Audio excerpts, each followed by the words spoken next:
오늘 하나님께서 우리에게 주시는 말씀은 마태복음 28장 19절에서 20절 말씀입니다. 그러므로 너희는 가서 모든 민족을 제자로 삼아 아버지와 아들과 성령의 이름으로 세례를 베풀고 내가 너희에게 분부한 모든 것을 가르쳐 지키게 하라.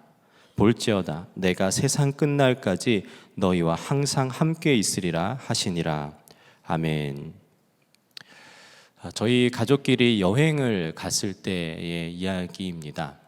이제 여행 간 곳에 좀 이렇게 특별한 장소가 있었어요. 깜깜한 동굴 같은 터널 같은 곳이 있었습니다. 제가 아내와 아이들과 이렇게 같이 가고 있었는데 아이들이 가보고 싶다는 거예요.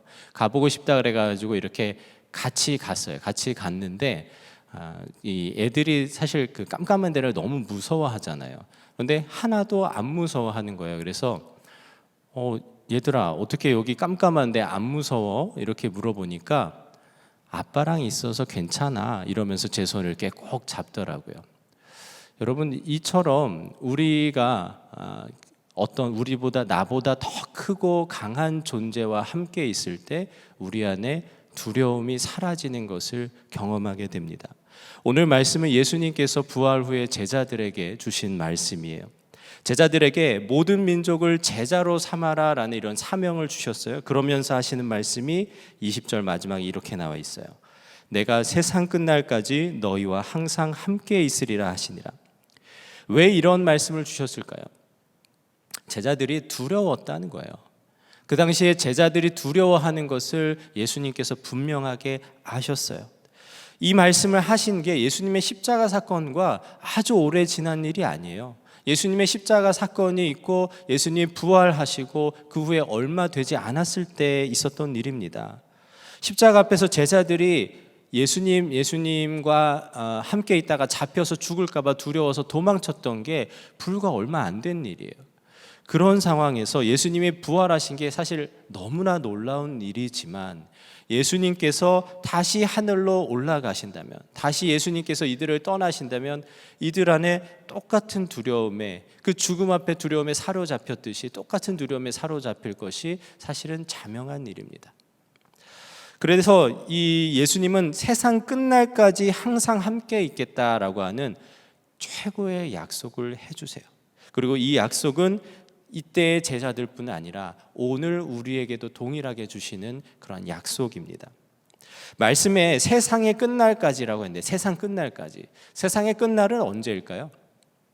지금도 뭐 유튜브에서 여러분들이 세상의 끝날을 예언하기도 하는데 사실 이 세상의 끝날이라는 것은 예수님께서 이 땅에 다시 오시는, 재림하시는 때입니다. 심판주로 오시는 그날이에요. 그런데 그때까지 우리와 함께 하시기 위해서 하나님께서 우리에게 보내주신 게 있어요. 누굴 보내주셨어요? 성령님을 보내주셨어요. 성령님을 보내주셔서 성령께서 우리 안에 오셔서 우리와 세상 끝날까지 함께 하십니다. 그런데 예수님이 다시 오시는 그러한 그때 세상 끝날까지만이 아니라 그 이후에도 영원한 하나님 나라에서 우리와 함께 해주세요. 여러분, 나보다 크고 강한 누군가와 함께하면 두려움이 사라진다 그랬어요. 온 우주에서 가장 크고 강하신 분이 누굴까요? 하나님이시죠. 네. 저희 애들도 종종 제가 물어봐요. 막 무섭다 그래요. 아빠 무서워 뭐 이러면은 뭐 귀신이 나타날까봐 무서워, 유령이 나타날까봐 무서워 뭐 이런 거를 얘기해요. 이런 애니메이션 같은 걸 보다가 그러면 제가 그때 딱 물어보는 게 이거예요. 귀신이 세, 하나님이 세? 이러면 애들이 하나님. 그래 맞아, 하나님이 세. 여러분, 이 세상 온 우주에서 가장 강하신 분이 바로 하나님이십니다. 그 하나님이 우리와 영원히 함께 하세요. 이것만으로도 우리 안에서 모든 두려움과 염려가 사라집니다. 그런데 여러분 잘 생각해 보세요.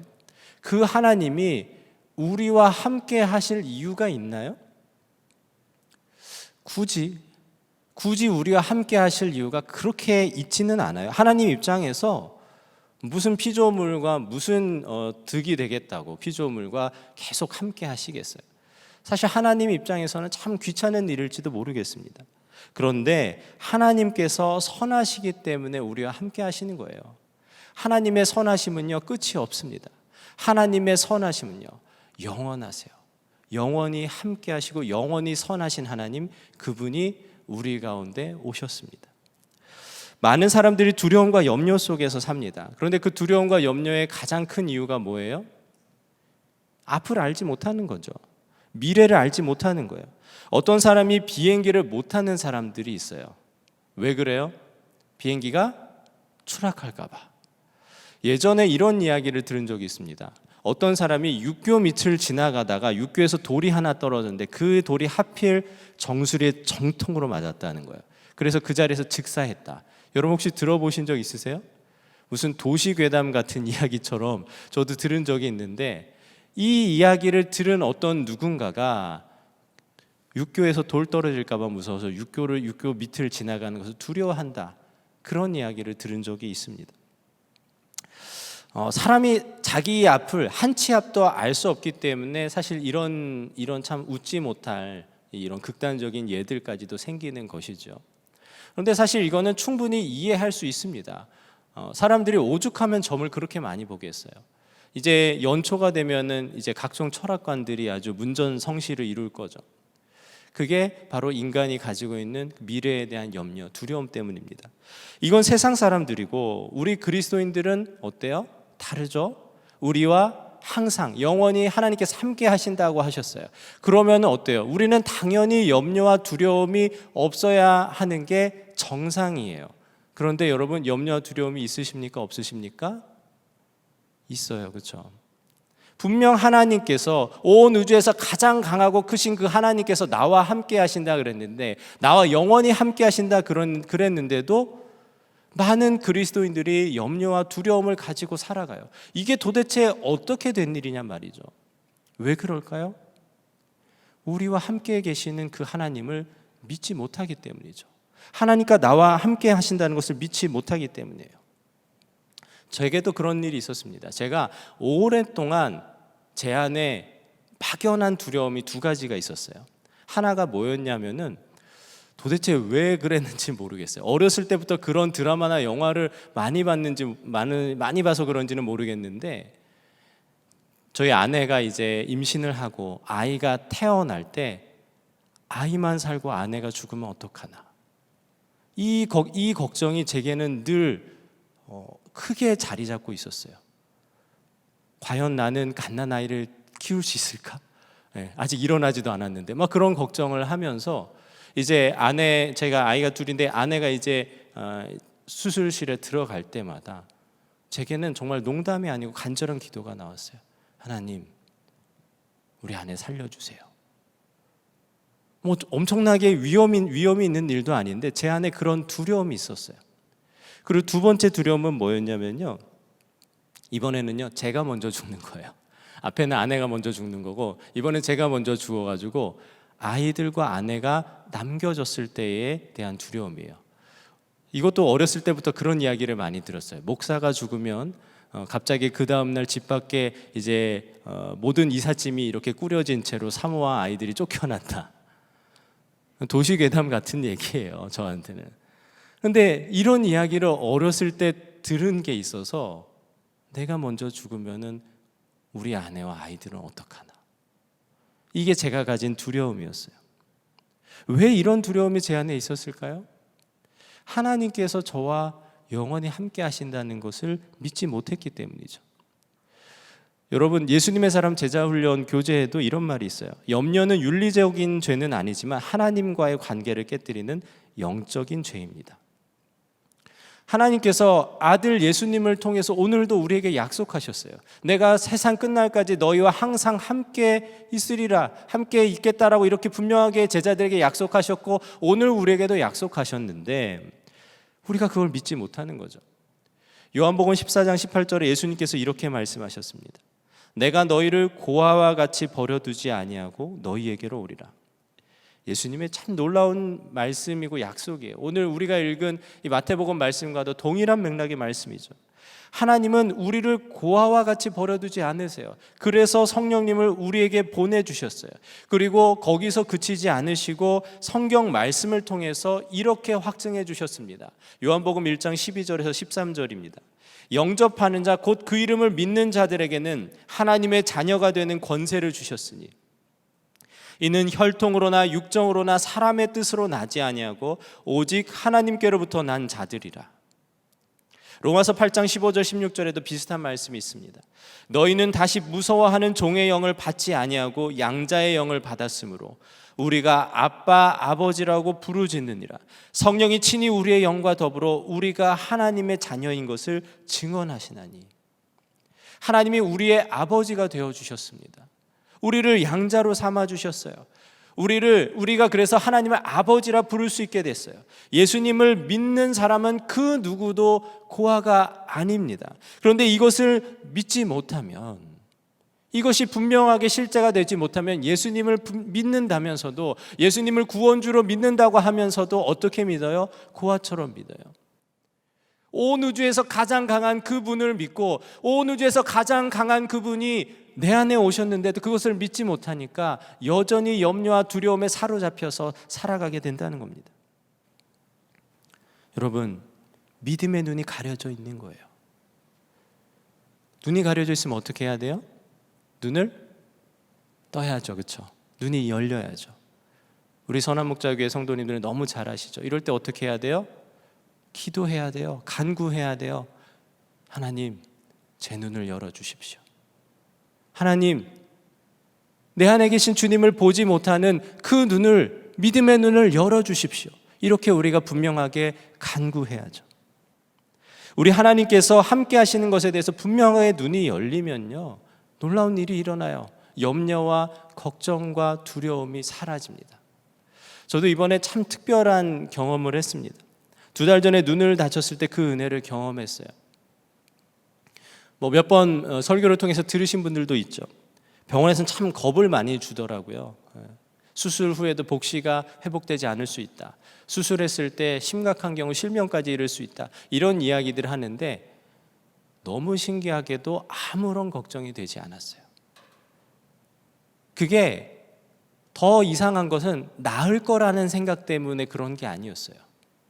나는 이 수술이 잘 돼서 나는 실명이 안 될 거야, 복시가 일어나지 않을 거야, 이래서 평안한 게 아니라, 이래서 걱정이 안 되는 게 아니라, 그러더라도, 복시가 있더라도, 심지어 눈이 실명되더라도 거기까지 생각을 하는데도 마음이 그냥 평안했어요. 참 신기한 경험이었습니다. 이제 수술실에 휠체어를 타고 들어가는데 한 가지가 걱정이 됐어요. 뭐였냐면 전신마취였는데, 전신마취를 하면 사람들이 이렇게 속에 담아놓은 이야기를 한대요. 그게 걱정이 됐어요.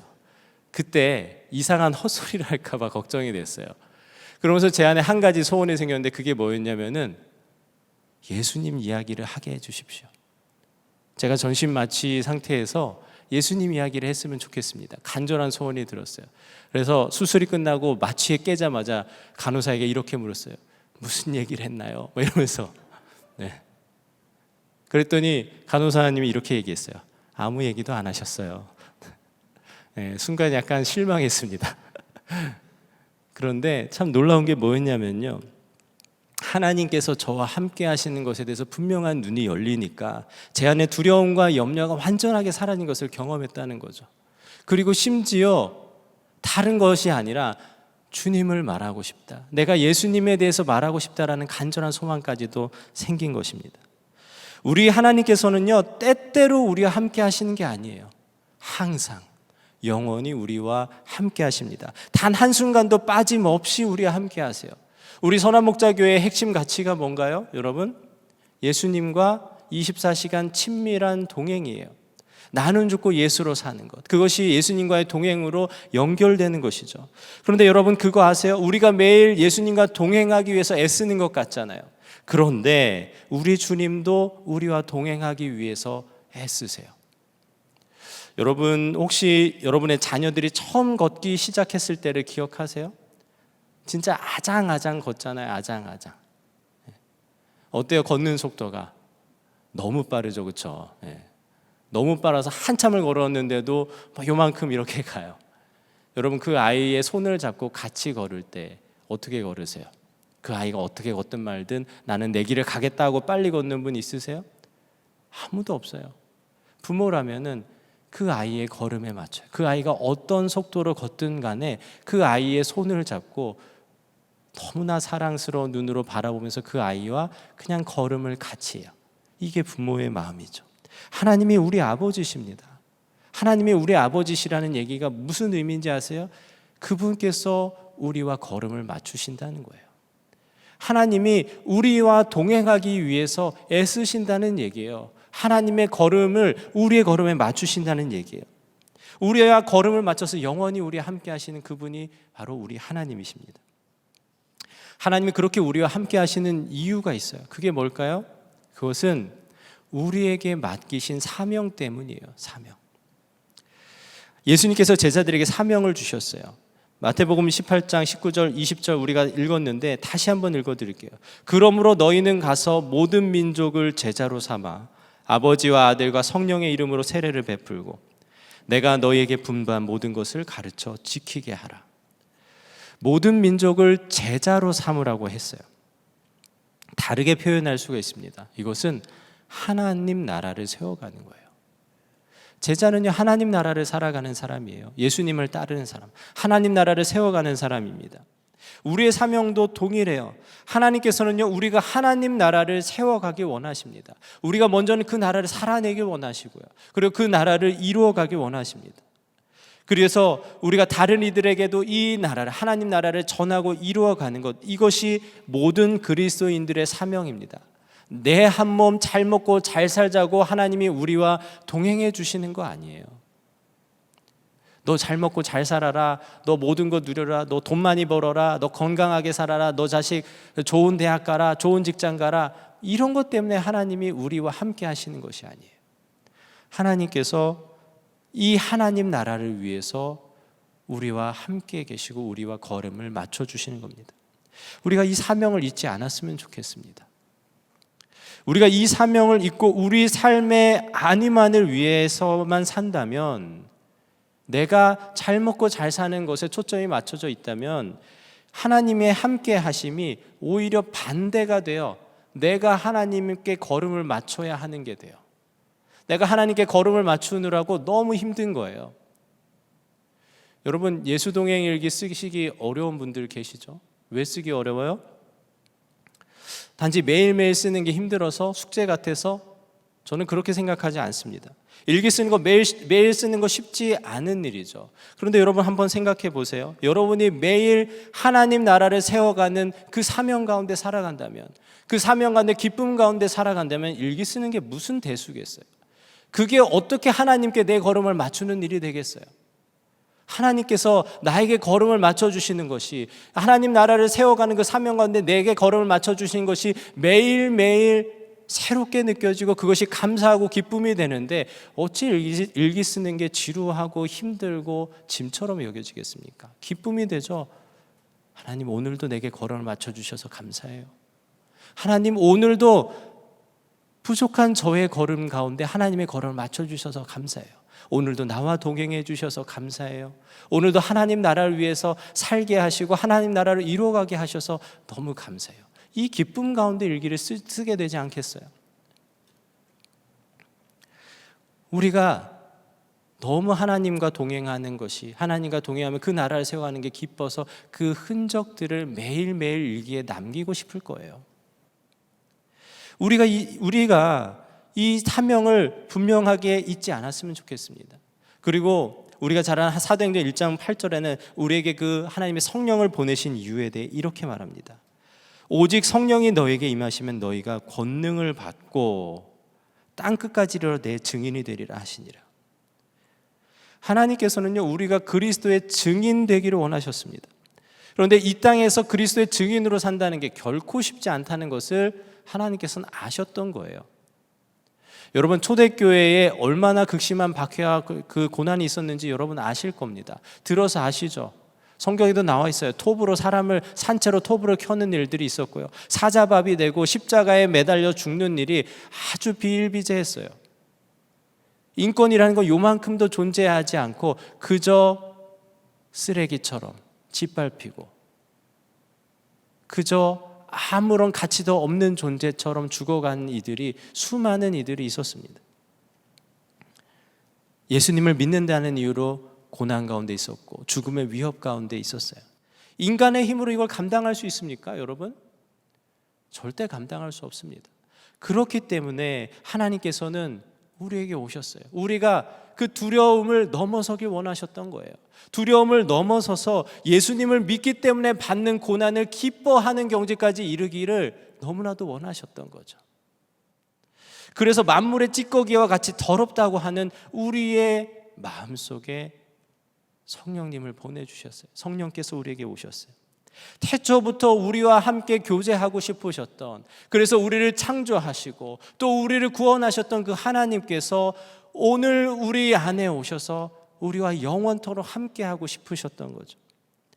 하나님은 영원히 선하십니다. 여러분, 하나님은 영원히 선하세요. 그 선하심의 증거가 바로 우리 안에 오신, 내 안에 오신 성령님이세요.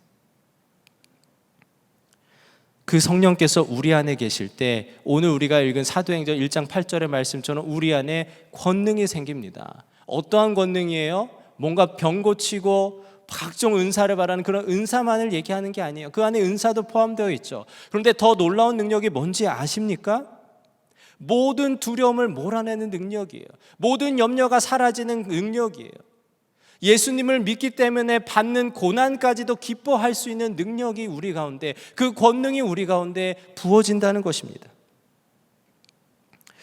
깨어진 그릇이라는 책을 쓰신 김태훈 선교사님이 계세요. 여러분 들어보셨죠? 지난 추수감사주일 때 김다희 목사님 주일 말씀 때도 이 선교사님 이야기를 나눠주셨습니다. 이 선교사님은요, 서울대 의대를 나와서 에티오피아 선교사로서 하나님께 부르심을 받았습니다. 이분이 이제 에티오피아로 간 지 1년 3개월 정도 됐을 때 몸이 이상한 거예요. 몸이 너무 이상해가지고 한국에 와서 검사를 받았는데 그때 파킨슨 병이라는 것을 알게 됐어요. 처음에는 기도조차 할 수 없었다 그래요. 도대체가 기도가 안 나왔었다는 거예요. 하나님께 물어봤는데도 하나님이 아무 대답도 주지 않으세요. 하나님이 아무 대답도 주지 않으시고 대신에 에티오피아로 다시 돌아가라는 마음과 계속 그 길을 너가 끝까지 가라라는 마음만 주셨다는 거예요. 어느 날 이제 병원 외래 진료를 받았어요. 외래 진료를 받는데 의사분에게 이제 어머니가 물어본 거죠. 도대체 어떻게 치료를 해야 되냐, 더 치료할 수 있는 방법이 있냐, 이런 걸 물어보니까 의사가 치료할 수 있는 게 없고 약밖에 드릴 수밖에 없다는 이야기를 해요.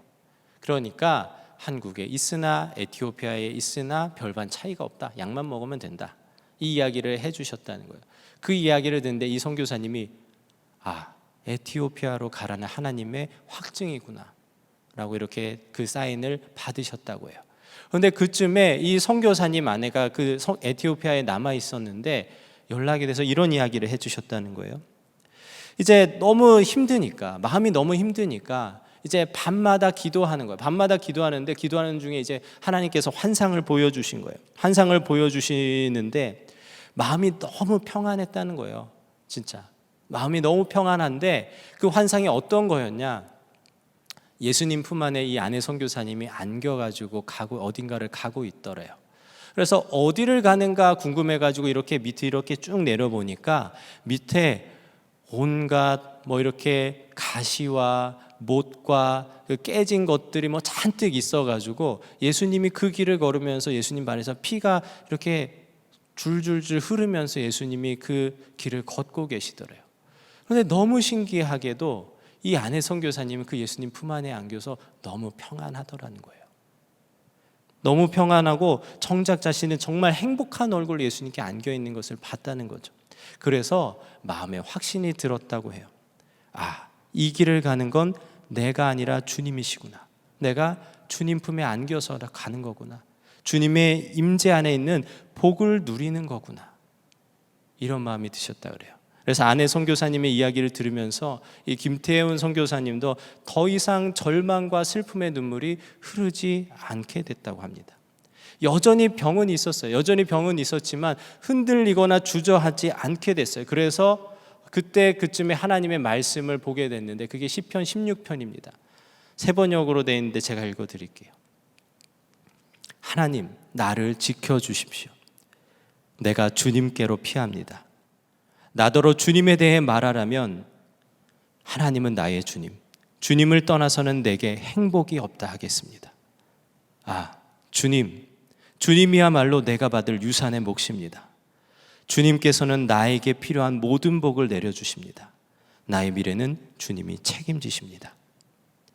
이 말씀을 주님께 받고는 에티오피아로 다시 가게 되셨습니다. 이 책에 보면요, 선교사님이 마지막에 이렇게 고백을 하세요. 주님이 함께 해주시고 동행하신다고 하셨다. 주님의 임재와 동행의 약속이다. 예수님을 구주로 믿는 우리가 받을 수 있는 최고의 복을 나도 받았다. 이 고백 뒤에 시편 16편의 8절에 11절 말씀이 이어집니다. 잘 들어보세요. 주님은 언제나 나와 함께 계시는 분, 그가 나의 오른쪽에 계시니 나는 흔들리지 않는다. 주님, 참 감사합니다. 이 마음은 기쁨으로 가득 차고 이 몸도 아무 해를 두려워하지 않는 까닭은 주님께서 나를 보호하셔서 죽음의 세력이 나의 생명을 삼키지 못하게 하실 것이며 주님의 거룩한 자를 죽음의 세계에 버리지 않으실 것이기 때문입니다. 주님께서 몸소 생명의 길을 나에게 보여주시니 주님을 모시고 사는 삶에 기쁨이 넘칩니다. 주님께서 내 오른쪽에 계시니 이 큰 즐거움이 영원토록 이어질 것입니다. 정말 아멘이 되시죠? 이 시편의 기자는 주님이 오른편에 계신다 그랬는데 우리는 어떻게 고백할 수 있어요? 주님이 내 안에 계시니, 주님이 내 안에 계시니. 여러분, 이게 단지 김태현 선교사님의 고백입니까? 단지 시편 기자의 고백입니다? 아니에요. 오늘 우리의 고백이에요. 그리고 이 말씀을 통해서 하나님께서 분명하게 약속하고 계세요. 나는 너희에게도 이런 하나님이다. 나는 너희에게도 이런 하나님이다. 너희와 영원히 함께하고 내가 걸음을 너희에게 맞춰서 너희와 동행하고 있다. 그리고 영원히 너희와 함께 그렇게 동행할 것이다 라고 분명하게 말씀을 통해서 약속하고 계시죠. 여러분, 이 땅에서 하나님의 나라를 살아가는 것이 혹 어려우십니까? 눈앞에 있는 그 문제들 때문에 두려움과 염려에 사로잡혀 계세요? 참 이번에 특별한 이름이 하나 생겼더라고요. 코로나 오미크론. 참 이름도 별나게 지어요. 이 오미크론이라는 게요, 헬라어 알파벳이에요. 알파벳. 근데 이러다가는요, 나중에 헬라어 오메가도 나오겠어요. 오메가 제일 끝에 있어요. 근데 이런 이상한 이름을 붙이니까 왠지 더 모르게 두려워지기도 합니다. 델타까지도 괜찮은데 오미크론 딱 나오니까 아직도 안 끝나나? 이런 마음이 제 안에 이렇게 확 올라오더라고요. 확진자가 5,000명이 넘어갈 수 있다, 뭐 이런 얘기들이 뉴스에서 막 나오니까 좌절감이 생기더라고요. 아마 우리는 앞으로도 현실을 낙관할 수 없는 시대를 살아갈지도 모르겠습니다. 어쩌면은 그 암울한 미래 때문에 절망감이 우리를 옥죄는 그러한 시대를 살아가게 될지도 모르겠어요. 그런데 여러분, 그래서 우리가 우리의 눈에 보이지 않는 주님을 바라볼 수 있어야 돼요. 우리 눈에 보이지는 않지만 분명하게 살아계셔서 우리 안에 계셔서 우리와 영원히 함께 하시는, 온 우주를 창조하시고 다스리시는 그 주님을 바라보는 눈이 우리 가운데 분명하게 열려야 합니다. 그 눈이 열린 자는 오미크론이든 오메가든 문제가 되지 않아요. 어떠한 현실이 우리를 옥죄더라도, 사방의 우겨쌈을 당하더라도 우리는 그 능히 모든 것들을 이겨낼 수 있습니다. 그 모든 것들 가운데 두려움과 염려가 사라지고 오직 주님 주시는 평안과 기쁨만이 우리를 채울 수 있습니다. 여러분, 이렇게 되시길 간절히 원하십니까? 이곳이 여러분에게 바람이 되세요? 간절한 소망이 되세요? 제발 그렇게 되셨으면 좋겠어요. 이 현실의 모든 어려움들이 우리 주님으로 인해서 완전하게 사라지는 그 놀라운 은혜와 그 능력이 여러분 가운데 있기를 주님의 이름으로 축복합니다. 여러분, 하나님께서 여러분과 함께 하십니다. 그 하나님은 영원히 우리와 영원히 선하신 하나님이시고 우리와 영원히 함께 하세요. 그 은혜가 분명하게 여러분 가운데 실제가 되시길 축복합니다.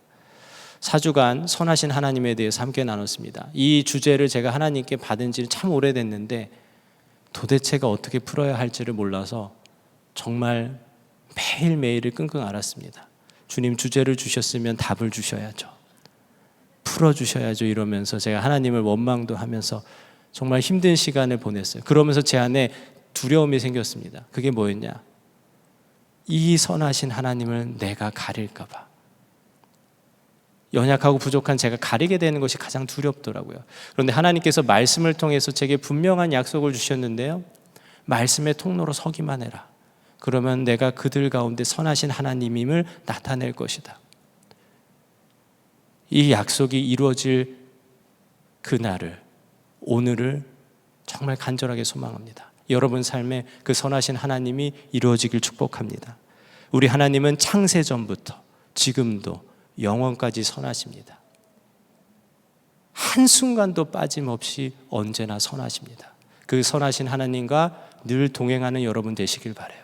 그리고 주님과의 동행을 통해서, 그 하나님과 동행을 통해서 이 세상이 줄 수 없는 평안과 기쁨과 감사와 자유, 하나님 나라의 그 복을 누리시는 여러분 되시기를 주님의 이름으로 간절히 축복합니다. 이 시간 우리 함께 찬양하고 기도하겠습니다. 지난 금요 성령 집회 때 함께 나눴던 찬양인데, 시간을 뚫고라는 찬양 함께 나누며 기도했으면 좋겠습니다.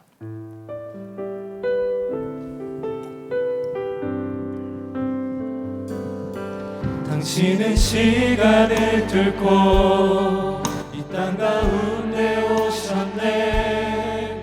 우리 없는 하늘 원치 않아 우리 삶에 오셨네. 자신의 편안 버리고 우리의 편안 주셨네.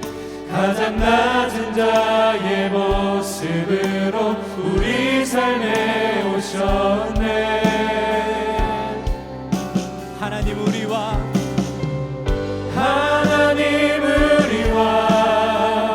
영원히 함께 하시네. 끝없는 우리의 그 나라 보여주시네.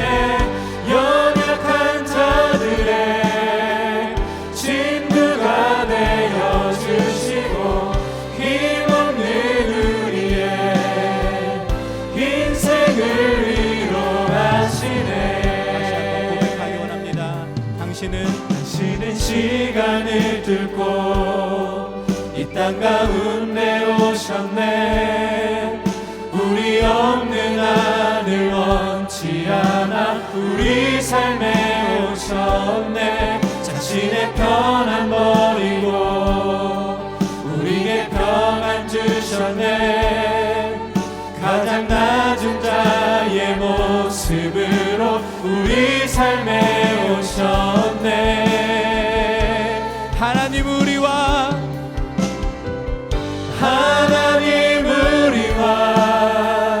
영원히 함께 하시네. 꿈없는 우리에게 그 나라 보여주시네. 연약한 자들의 친구가 되어주시고 힘없는 우리의 인생을 위로하시네.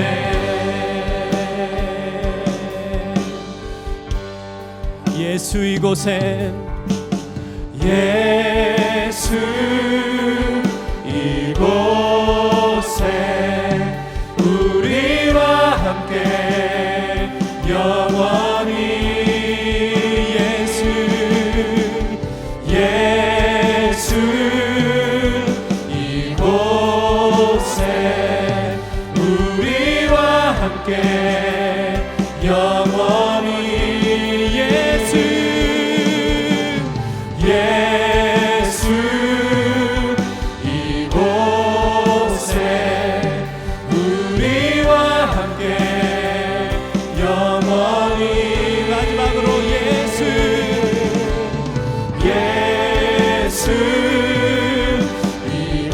이곳에 우리와 함께 영원히.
하나님께서 우리와 영원히 함께 하십니다. 영원히 그 선하심을 나타내십니다. 그 어떤 절망 속에 있더라도 하나님께서 우리와 여러분과 함께 하십니다. 그 선하신 하나님을 바라보는 믿음의 눈이 열리길 원합니다. 우리의 모든 문제보다 크신 그 선하신 하나님이 믿어지기 원합니다. 우리가 이로 말미암아 예수님으로 인해 받는 고난이 기쁨으로 변화되게 하여 주시옵소서. 우리가 하나님 나라를 세워가는 데 있어서 주님을 바라보는 모든 것이 기쁨이 되고 우리 가운데 감사가 있게 하여 주시옵소서. 주의 나라가 우리의 삶에 이루어지게 하여 주시옵소서. 우리가 다음 기도 제목으로 기도합니다.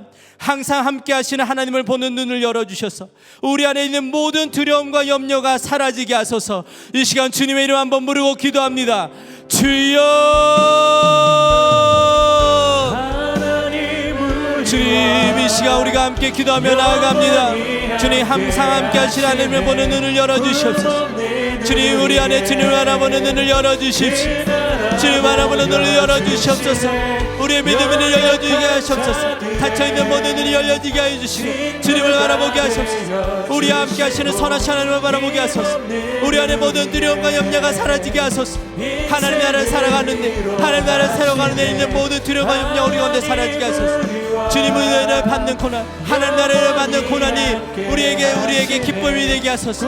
모든 염려와 두려움이 사라지고 우리 가운데 온전한 기쁨이 회복되게 해주시옵소서. 주님, 우리 가운데 일하여 주시옵소서. 주님, 우리 가운데 주의 눈을 열어주시옵소서. 온전한 주의 눈을 열어주시옵소서. 놀라운 주의 눈을 열어주시옵소서. 주님, 우리 가운데 믿음의 눈을 더욱더 열어주시옵소서. 우리와 함께 하신 주님을 온전히 믿는 그것이 실제가 되는 우리가 있게 해주시옵소서. 주님, 마지막으로 한 가지 더 기도하고 자유롭게 기도하다 돌아가시겠습니다. 하나님께서 우리에게 하나님 나라를 위한 사명을 주셨습니다. 여러분을 위해서 그 사명을 주셨습니다. 이 사명은 우리의 힘으로 감당할 수 있는 것이 아닙니다. 우리의 인간의 힘으로 감당할 수가 없어요. 하나님께서 우리와 함께 해주실 때, 하나님께서 우리에게 그 하나님의 그 걸음을 우리의 걸음에 맞춰 주실 때만 우리가 가능한 일입니다. 여러분, 하나님과 동행하기 원하십니까? 우리 주님과 친밀한 동행을 이루시기 원하십니까? 우리가 그렇다면 이 시간 함께 기도합시다. 연약한 우리를 안고 가시고 연약한 우리에게 걸음을 맞춰주신 주님께 함께 기도의 제목으로 기도하겠습니다. 영원히 선하신 하나님과 동행하며 하나님 나라를 살아내고 이루어가게 하소서. 이 시간 우리가 주님의 이름을 3번 부르고 함께 기도하겠습니다. 주여, 주여,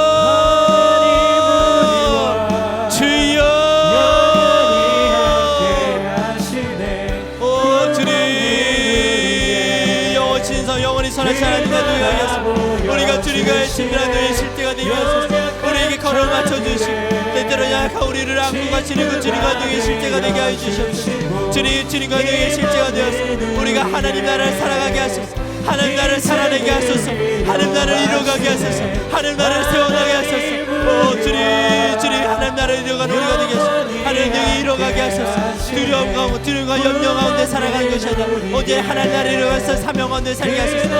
주여, 주님, 우리가 되게 하소서. 연약한 자들의 친구가 되어주시고 힘없는 우리의